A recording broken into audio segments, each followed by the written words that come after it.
नमस्कार। SP Ahmad from Ramnagar Varanasi Uttar Pradesh की तरफ से। सरगम कल्चरिस्ट रामनगर वाराणसी उत्तर प्रदेश की तरफ से आप सब खाते हैं एक बार बनारस की धरोहर के साथ। बनारस एक अद्भुत शहर है, पूजा का शहर है, उपासना का शहर है, मोहब्बत का शहर है, इबादतों का शहर है, भाईचारगी का शहर है। एक दूसरे का साथ देने का शहर है, एक दूसरे के लिए अपना सब कुछ निछावर कर देना यहाँ की फितरत ही नहीं बल्कि उसे मज़हब समझा जाता है। गलियों का शहर है, खूबसूरती का शहर है, आस्था का शहर है। ऐसे ही बनारस के एक अजीम साहित्यकार गुजरे हैं, स्वर्गीय जयशंकर प्रसाद जी, जिनकी कहानी इसका शीर्षक है गुंडा। आपको ताज्जुब हो रहा होगा कि शब्द ये गुंडा, लेकिन मैसेज क्या है ये कहानी जब आप पूरी सुनेंगे, देखेंगे तो समझ में आ जाएगा क्या कहता है ये गुंडा। बड़े बताते हैं कि बनारस अधूरा है ही नहीं, बनारस पूरा, जैसे अदलपुरा, मदनपुरा, जलालीपुरा और बड़े बड़े वीर, लौरा वीर, बटाऊ वीर, दैत्रा वीर न जाने के अद्भुत शहर। यहाँ की मस्ती, यहाँ की भाईचारगी, यहाँ के घाट एक अलग दुनिया है। ये कहानी बनारस की एक बहुत मशहूर गली आज भी आबाद है, चौक से लेकर नई सड़क को जोड़ने वाली ये गली जिसको दालमंडी कहा जाता है, उनकी कहानी। उस ज़माने में वहाँ ऊपर कोठे हुआ करते थे, उसमें मुजरे हुआ करते थे, नीचे दुकानें हुआ करती थी, फूल मालाओं की और सारी चीज़ों की आवागमन काफ़ी थी। ऐसे ही दो गुंडों की एक कहानी। कैसी थी उस वक्त की गुंडई, यही दर्शा रही है, क्या मैसेज दे रही है, ये आप तक पहुंचाना चाह रहा हूँ। तो इस वक्त के गुंडे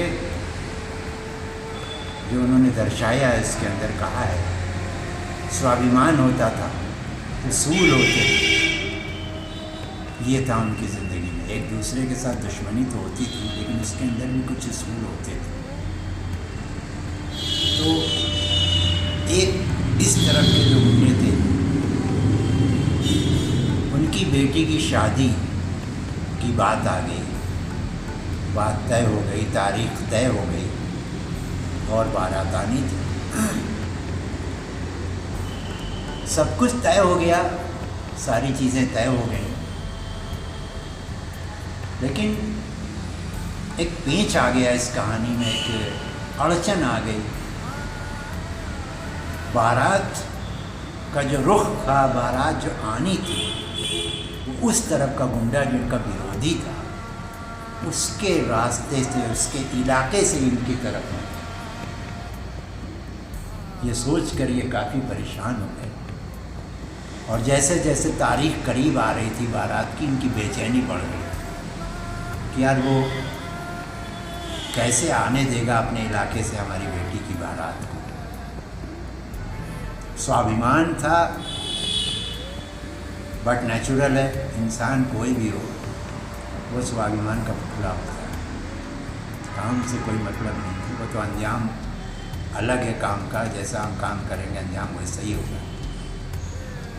स्वाभिमान के तहत वहाँ जाकर उस गुंडे के पास झुक कर कह भी नहीं सकते थे।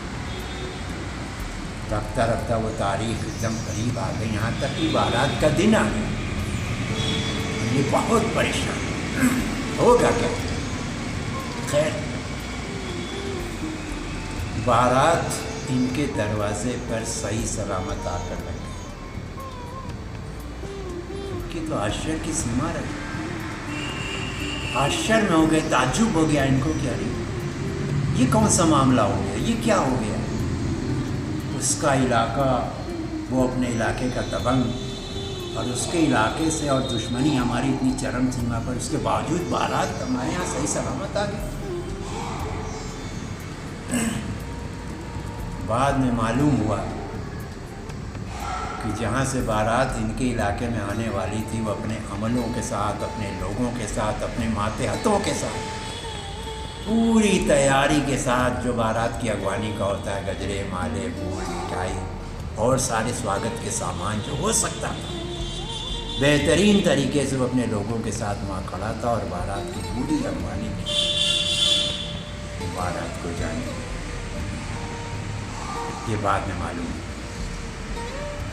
और जब विदाई का वक्त आया तो वो अपने साथियों के साथ इनके दरवाजे पर आया और इनकी बेटी को गले लगाकर विदा किया है।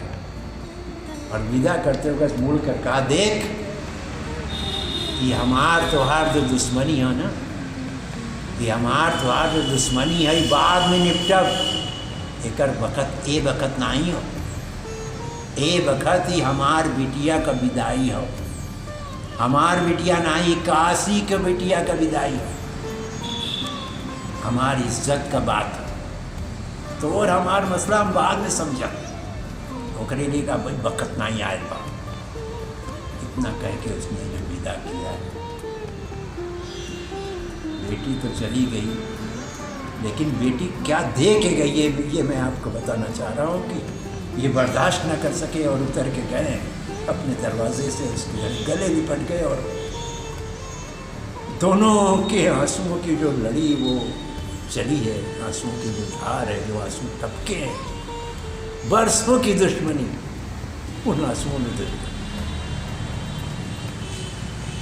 और एक हकीकी दोस्त बन के उभरे वो लोग इतने साल का। कहानी का शीर्षक गुंडा है, लेकिन वो गुंडा हमें संदेश क्या दे गया, बस ये समझाने की बात थी। कैसे थे पहले के लोग, काम उनका कुछ भी होता था लेकिन उसूल कहीं ना कहीं तो जिंदा रहता था। तो बेटी आज अमीरों की भी विदा हो जाती है, बहन के पास संसाधन है, सब कुछ है, लेकिन गरीब की भी बेटी रुकती नहीं है, वो भी विदा हो जाती है। मोहल्ले वाले और सारे लोग वो सहयोग कर देते हैं कि बेहतरीन तरीके से विदा होती है। ऐसा कुछ नहीं, हम पहले इंसान हैं, बाद में कुछ और जो इंसान नहीं वो कुछ भी नहीं। इंसानियत जिसके अंदर ज़िंदा है वहाँ मज़हब कुछ नहीं है, सब कुछ हो जाता है, सारा सहयोग हो जाता है, सारी मदद हो जाती है। बस बेटी बेटी होती है वो किसी की भी, और उसको विदा करना परम कर्तव्य है, बहुत सवाब का काम। यही कहना था कि ये उनकी जो कृति थी उसके नाटक भी मंडली नागरी नाटक मंडली के मंच पर मंचित हो चुके हैं। मैं भी अदना सा एक सिपाही रहा हूँ रंगमंच का, और ये जो कहानी जब मैंने पढ़ी तो बर्दाश्त न कर सका, मैंने सोचा कि आपसे शेयर करूं। तो ये शब्द गुंडा क्या कह गया इसके बारे में सोचिएगा, बेहतरीन हो तो आगे बढ़ाइएगा। यहीं तक कहानी पूरी नहीं होती, पिक्चर अभी बाकी। फिर मिलते हैं ज़िंदगी बखैर एक आपके साथ एक बेहतरीन वाक़ये के साथ शेयर करेंगे। तब तक के लिए धन्यवाद, थैंक यू।